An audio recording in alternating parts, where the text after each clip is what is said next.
Hello and welcome back to another Monday video. So today I'm going to be talking about the travel back and month one recovery. And I apologize for being late on this video. I just want to get my thoughts together and be able to produce the best thing for you while recuperating back into working and just regaining a semblance of life. So let's just start from the morning I was leaving. So I had to do my dilation and dry after. The time that I had did not give me the time to dry after. It did not give me time to eat breakfast for when the car was arriving. So I did my dilation and somewhat dried. Didn't seem to hurt me in the long run, so that is a-okay. Now, the car was arriving at 10:30, so I was waiting probably an extra few minutes before it actually arrived. And I was hoping for the guy that dropped us off at the hotel the first day. It was not him though. We got this older guy, and he was not happy when I told him we had to pick up my mom from the hotel. He asked me, "Does the office know?" And I said, "I'm pretty sure. Because on all my paperwork, which I had to fill out twice, my mom is coming with us. So they should have been aware that we had to pick up my mom." So he said, "Fine, I'll make an exception this time." Yeah, you should. So since he was working with them, his driving was good for after surgery recovery. There was a few little bumps here and there that probably could have avoided, some that probably couldn't be avoided. But for the most part, I was like clenched one fist and had my hand on the side of the door, sort of holding myself up so there'd be less pain. So he got us there. He was showing us everything while driving, telling us about things here and there. I wasn't really paying attention. We get out of the airport. He helps us with our bags, opens the doors for us. Everything's fine. Get out, go and get our tickets. Standing sucked. One point, tickets were dropped. Bending down to pick those up. Worst decision. It hurt so much to bend over to get those tickets back. But did that. Went through security. And thankfully, my mom was going to get a wheelchair so I didn't have to walk. But thankfully, our gate was right there. So we walk through the security, walk to the chairs, and sit. That is it. I'm not moving from the spot until we have to board. My mom went to ask if we could get priority boarding. That was good. We could get it.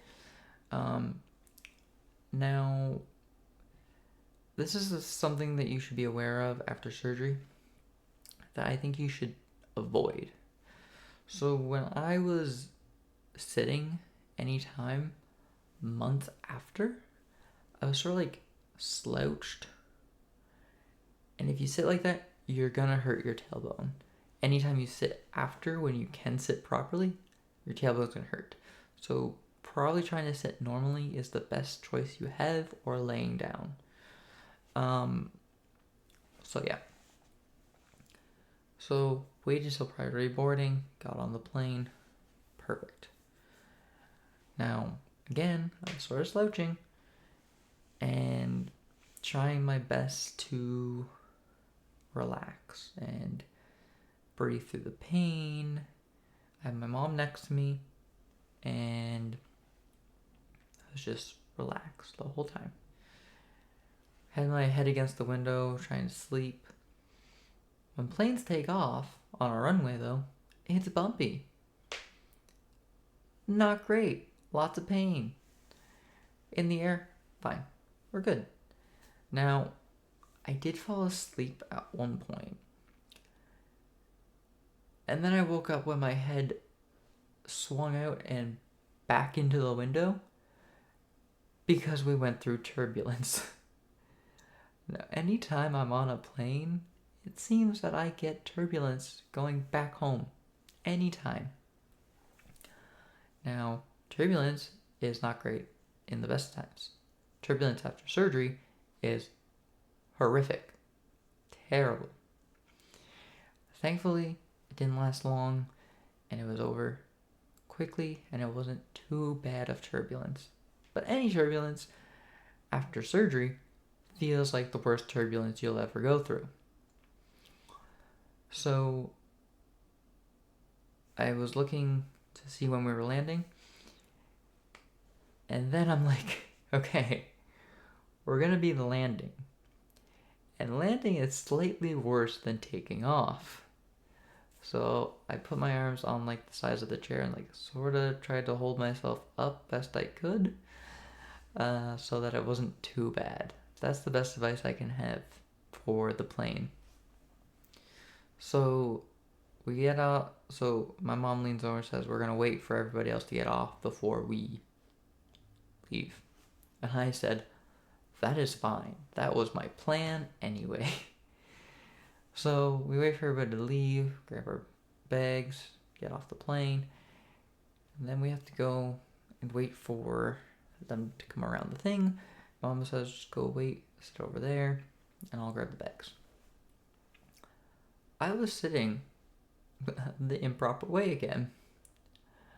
On like this just flat bench back against the wall. Just waiting. Now, one of my friends was supposed to come pick us up. They were unavailable. Grandmother was supposed to pick us up, but they were still farther away than what was expected.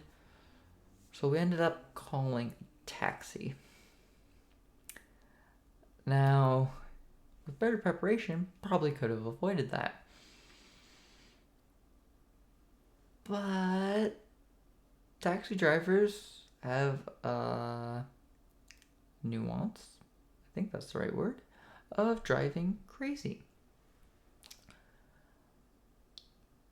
This taxi driver was better than most taxis I've been in, from what I can remember. Now again, any car driving, terrible. Don't drive. If you can avoid driving at all costs, do not drive in the first month or two. Don't go anywhere. Stay home. Get everything delivered. Have family go out. Have friends bring you stuff. Try your best to stay home and not travel. It will help a lot. So, got home. Everything was perfect. My girlfriend was there. She had bought a lot of stuff for recovery, for snacks, for food. I was set for a little bit. My mom was waiting with us till my nan came. Got to say hello, but it wasn't a big old visit. After they left, I had to dilate for the second time that day, which was okay. I was in the mindset of dilate every 4 hours. So I was dilating, then I had to wait 3 to 4 hours, dilate again, do it again. Now, since you're off for 3 months, you can spread out your dilations to meet a schedule that works best for you, but it does have to be every 4 hours in month 1. So you're pretty much stuck wherever you're dilating, because you dilate, which takes 30 minutes at max if things go in easy and come out easy. Then you have to drive for an hour. So at the minimum, an hour and a half, max 2 hours.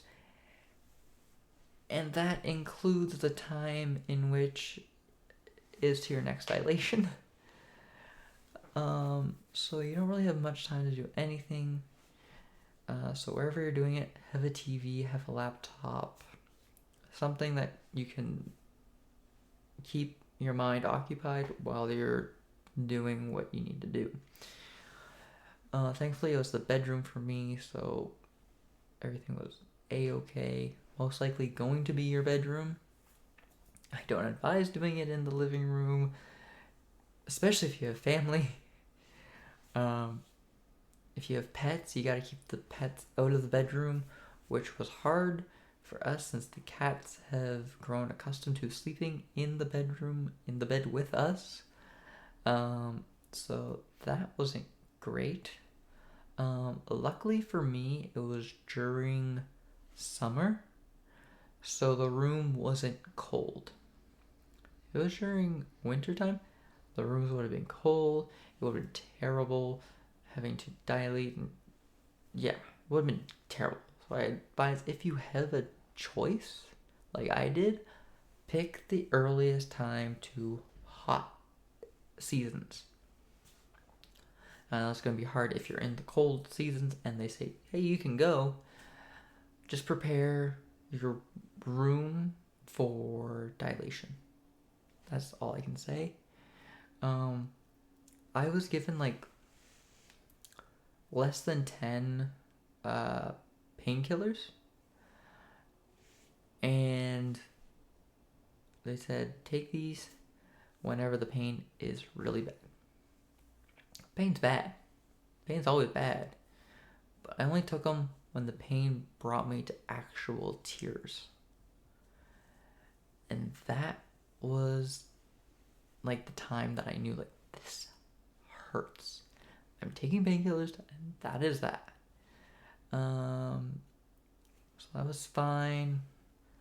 My girlfriend was working, so I was home for 8 hours by myself for like middle of the day pretty much, sometimes the end of the day, whenever she worked.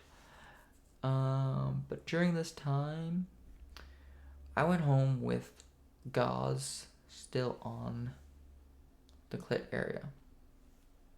And at some point during the first month, it came off.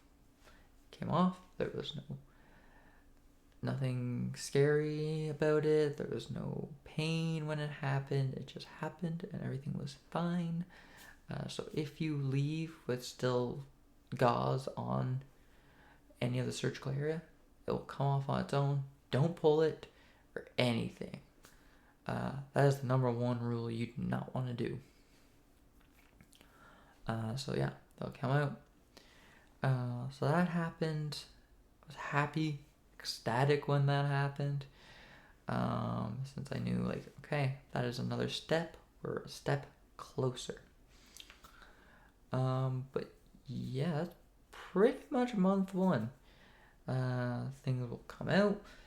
I don't know about if you have to go home with a catheter, what that's like. I know a lot of people did have to, which I don't even imagine, can't even imagine. So yeah, travel, prepare for travel. Hold yourself up on armrest. Try to sit properly as soon as you can. And yeah, take painkillers when you need them. And dilate is key for first few months. Keep on that schedule and don't give up. Giving up on dilations is the worst thing you could do in this first year, pretty much. But first month, it is essential to not miss one. It's gonna be hard. It's gonna be worth it though. I'm now at 6 months, and let me tell you, it gets so much easier. So much easier. But yeah, I'll be back with another update when there is a big change in the schedule. Month 1 and 2 are sort of the same. I didn't need any painkillers in month 2. But yeah, I'll be back with another update sooner than last time. But yeah, I hope you enjoyed this. I hope it was educational. I hope it helps you, someone you're going through, or helps you just give information on this topic.